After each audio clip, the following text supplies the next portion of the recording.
नमस्कार, मैं chief editor anti corruption India news से आज कानपुर के पुलिस कमिश्नर ऑफिस में मौजूद हूँ।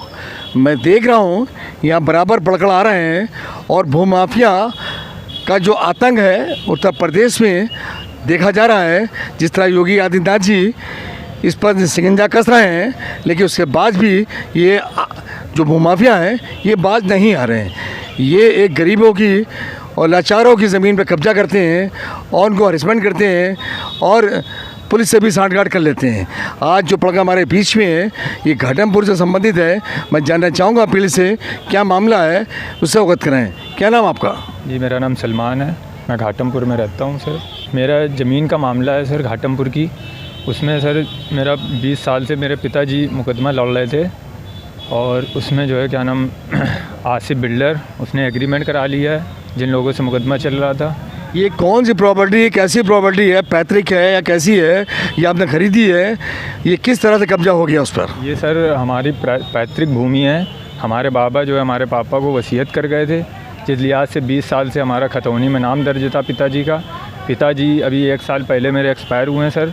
तो उसके बाद में हम लोगों का विरासत में नाम दर्ज हो गया घाटमपुर में। और उसके बाद सर उसमें कुछ अज्ञात लोग आके जिसमें कब्जा करने लगे, जिसमें कि हमारे जो चाचा के लड़के हैं वसीम और उनके भाई हैं तौसीफ़, हसीब और जो है जिनको एग्रीमेंट करा है आसिफ बिल्डर, जो कि घाटमपुर शिवपुरी पूर्वी में रहने वाले हैं।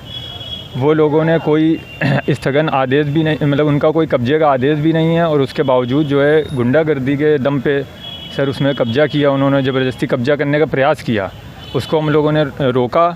तो वहाँ पर वो लोग जो है गुंडागर्दी के दम पे जो है हम लोगों को मारपीट करने की कोशिश करी और हवाई फायरिंग भी करी वहाँ से सर। ये बताइए कि जिस तरह आप बता रहे हैं कि आपकी प्रॉपर्टी पर बिल्डिंग एग्रीमेंट कर रहे हैं, हो गया है और अवैध कब्जा हो रहा है, ये कौन बिल्डर है और कौन ये किसने इसमें बिल्डर एग्रीमेंट किया है? इसमें वहाँ घाटमपुर के रहने वाले हैं आसिफ बिल्डर। उन्होंने एग्रीमेंट करा लिया हमारे जो चाचा लोगों से मुकदमा चल रहा था उनके लड़कों से। उनका कौन सा अधिकार होता है उस पर बिल्डर एग्रीमेंट करने का जब प्रॉपर्टी आपकी है? और क्या उनकी प्रॉपर्टी क्या हुई?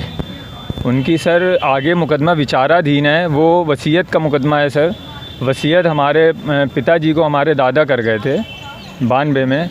उसी के उसमें जो है मुकदमा चल रहा है जो सिविल जो राजस्व परिषद लखनऊ में विचाराधीन है प्रेजेंट में। और उसके बाद में सिविल कोर्ट माननीय न्यायालय सिविल कोर्ट घाटमपुर से स्थगन आदेश है उस ज़मीन पे कि दौरान मुकदमा जब तक मुकदमा है उसमें कोई भी हस्तक्षेप नहीं करेगा अदर पार्टी। आपका कहना है कि उस ज़मीन पर उस प्रॉपर्टी पर स्टे भी है, उसके बावजूद उन दबंगों ने कब्जा कर लिया और उस पर क्या स्टे प्रेजेंट टाइम की कंडीशन क्या है? प्रेजेंट टाइम पे स्थगन आदेश है हम लोगों की समझ।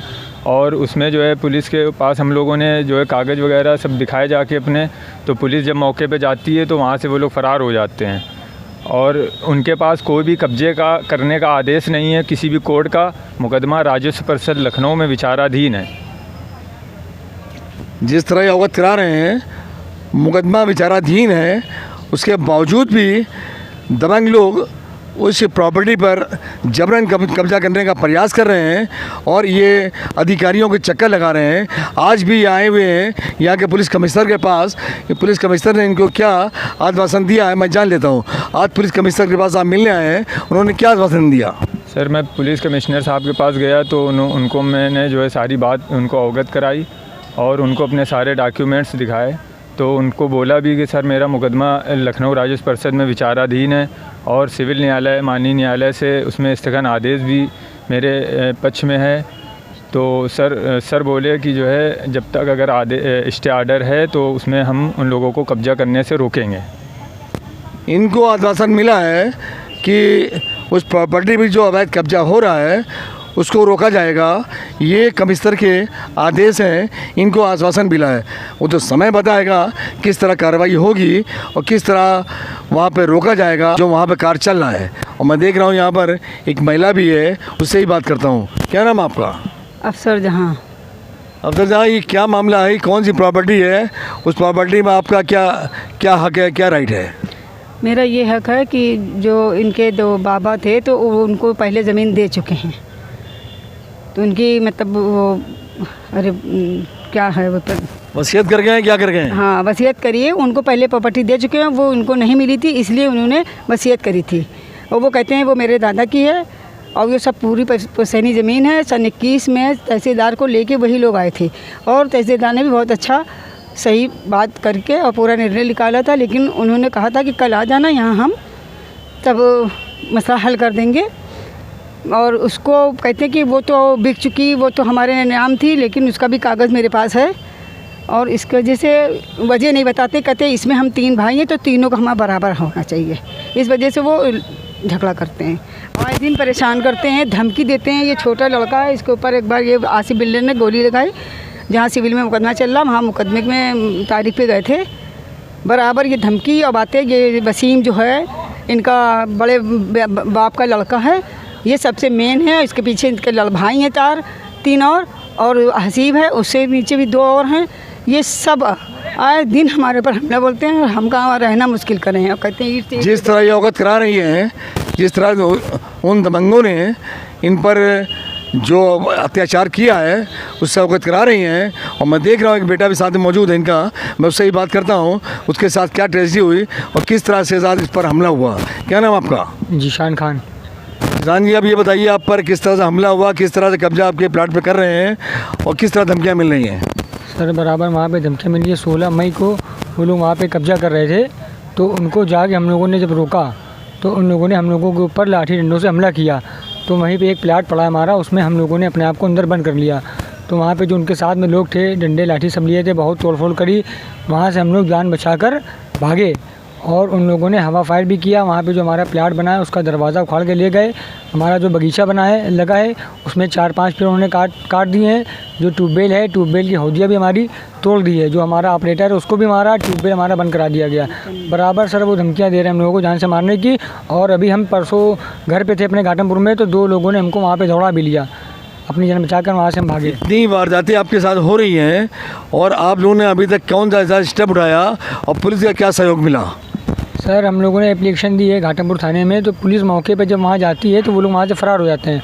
और ज़मीन पे इस समय खंबे गड़े हुए हैं उनके, और गुम्मा भी सब आ चुका है वहाँ पे। बराबर सर वो आए दिन धमकियाँ दे रहे हैं कि अगर कोई यहाँ दिखा तो जान से मार देंगे। जिस तरह ये परिवार अवगत करा रहा है कि इनको जान से मारने की धमकियाँ मिल रही है, जिस डर से ये लोग वहाँ पर रह नहीं पा रहे हैं और पुलिस का सहयोग भी इनको नहीं मिल पा रहा है, जिस कारण मतलब उनके हौसले बुलंद है, वो इन पर धमकियाँ दे रहे हैं और इनको खतरा बना हुआ है। आपकी बात को मैं आगे मुख्यमंत्री को, आला अधिकारियों को अवगत कराऊँगा। आप उनसे क्या फरियाद करेंगे? मैं ये फरियाद करना चाहता हूँ कि सर जब तक मुकदमा माननीय न्यायालय में विचाराधीन है और सिविल कोर्ट का जो आदेश है, हमारे स्थगन यथास्थिति का आदेश है, उस बिहाफ पे सर उनको कब्जे से रोका जाए। और जैसे कि 20 साल से हम लोग काबिज़ थे उसी तरीके से हमारा कब्जा बना रहना चाहिए। जब माननीय न्यायालय का कोई भी फ़ैसला आएगा तो हमें वो मंजूर होगा। जिस तरह इनका कहना है, जो स्टे है स्टे को माने, वो पक्ष माने और उस पर पुलिस भी उन पर दबाव बनाए, स्टे पे वो स्टे को पर अमल करें। और इनका कहना है जो निर्णय आएगा कोर्ट का वो मैं मान होगा। अगर हमारे पक्ष में है तो ठीक है, उनके पक्ष में है तो हम कब्जा छोड़ देंगे। अब अगली अपडेट में किसी नए प्रकरण से अवगत कराएंगे। जब तक के लिए राष्ट्रीय अंतर्राष्ट्रीय खबरों से बने रहिए। मैं चीफ एडिटर अतर हुसैन, एंटी करप्शन से, साथ में कैमरामैन शाहिद अंसारी। नमस्कार, जय हिंद।